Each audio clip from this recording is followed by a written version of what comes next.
أعوذ بالله من الشيطان الرجيم بسم الله الرحمن الرحيم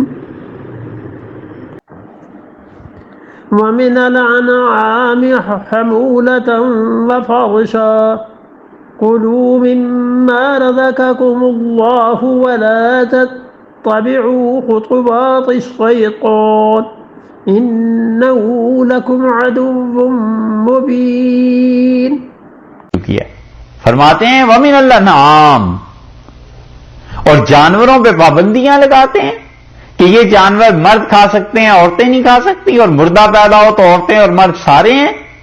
ان دو آیات میں، یہاں یہ جو آگے دو آیات آ رہی ہیں، یہ تین آیات میں اللہ نے دیکھو کیسی زبردست بات کی ہے عقل کی، اور اللہ نے ان کافروں پر کیسی اپنی حجت قائم کی ہے، دلائل دیکھی اللہ تعالیٰ کے.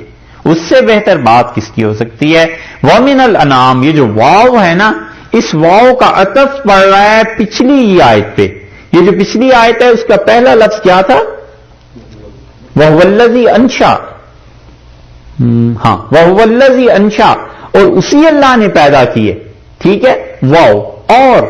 اور کیا مطلب یہ ہے کہ هُوَ الَّذِي أَنشَأَ لَكُمْ، وہاں تو تھا وَهُوَ الَّذِي أَنشَأَ جَنَّاتٍ، اور یہاں ہو جائے گا وَهُوَ الَّذِي أَنشَأَ لَكُمْ مِنَ الْأَنْعَامِ حُمُولَةً وَفَرْشًا. اور وہی اللہ کی ذات ہے. پہلے فرمایا وہ اللہ ہی کی ذات ہے جس نے پیدا کیا انشاء جناتن، باغات کو پیدا کیا. یہاں اسی واو اور کا مطلب اس پہ عطف جب پڑا جا کر تو پھر یہاں ترجمہ یہ بن جائے گا کہ وہی اللہ کی ذات ہے انشاء لکم من الانعام، جس اللہ نے مویشی پیدا کیے ہیں، بتوں کے نام پر قربانیاں دیتے ہیں اور ذبح کرتے ہیں. تم نے کبھی غور کیا ان جانوروں پہ؟ حمولتم وفرشا، ایسے جانور ہیں جو لدنے والے ہیں، وفرشا، اور ایسے جانور ہیں جو دبے ہوئے. دو تقسیمیں جانوروں کی کر دی اللہ نے. فرمایا ایک جانور وہ ہیں جو حمولہ ہیں. حمولہ کا مطلب جو سواری کے قابل بڑے جانور ہیں، بڑے بڑے جانور، اونٹ ہے، بھینس ہے، ایسے بڑے جانور. اور بعض حضرات نے کہا ہے کہ حمولہ سے مراد وہ جانور جن کا گوشت کھایا جائے. اللہ نے فرمایا ہم نے جانوروں میں ایک قسم یہ پیدا کی وہ فرشا، اور دوسری جانوروں کی قسم وہ ہے جو فرش ہے، یعنی بڑے جانور نہیں، چھوٹے جانور ہیں. تو چھوٹے جانوروں میں دودھ اور گوشت یہ چیزیں آ گئیں. یا اس کی ایک تفسیر یہ کی گئی ہے کہ حمولتم وفرشا، حمولہ تو وہ جو بڑے جانور ہیں، وفرشا، اور چھوٹے جانور یعنی جو ذبح کے لیے زمین پر گرائے جاتے ہیں، فرش پر گرائے جاتے ہیں. فرشا کا لفظ جو ہے نا، یہ اردو میں بھی تو فرش استعمال ہوتا ہے. تو اللہ ہی نے پیدا کیے ہیں وہ جانور بھی جو بار برداری کا سامان کرتے ہیں. اللہ ہی نے پیدا کیے ہیں وہ جانور بھی جو چیزیں اٹھا کر ایک جگہ سے دوسری جگہ پہنچاتے ہیں. ہاتھی ہے، اونٹ ہے، گھوڑے ہیں، گدے ہیں، خچر ہیں، یہ سب چیزیں وفرشا. اور اللہ ہی نے وہ جانور پیدا کیے ہیں جو ذبح کرنے کے لیے زمین پہ گرائے جاتے ہیں. یا دوسری تفسیر یہ کی گئی ہے کہ جن کے بالوں سے فرش بنایا جاتا ہے.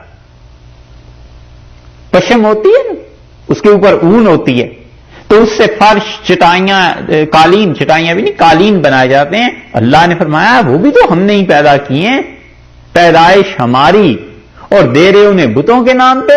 کلوا مما رزقکم اللہ، جو کچھ اللہ نے دیا ہے تمہیں کھاؤ پیو ان میں سے حلال جانور.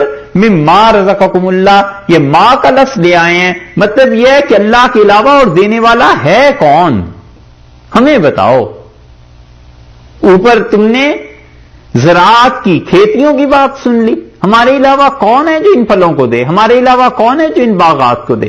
اور اب تم جانوروں کی بات سن لو، ہمارے علاوہ کون ہے جو ان جانوروں کو دیتا ہے تمہیں. کلوا مما رزقکم اللہ، کھاؤ ان چیزوں میں سے جو چیزیں اللہ نے تمہیں دی ہیں. اور دیکھو اللہ نے جب دی ہیں تو اللہ ہی کی بات ماننا. ولا تتبعوا، مت پیروی کرو خطوات الشیطان، تحلیل اور تحریم میں شیطان کی، شیطان کے نقش قدم پہ نہ چلنا، وہ جس چیز کو حلال کہے تم حرام کہو، وہ جس چیز کو حرام کہے تم حرام کہو نہیں، جانور جس نے دیے ہیں اور کھیتیاں جس نے دی ہیں حکم بھی اسی کا مانو، اور وہ اللہ ہی کی ذات ہے۔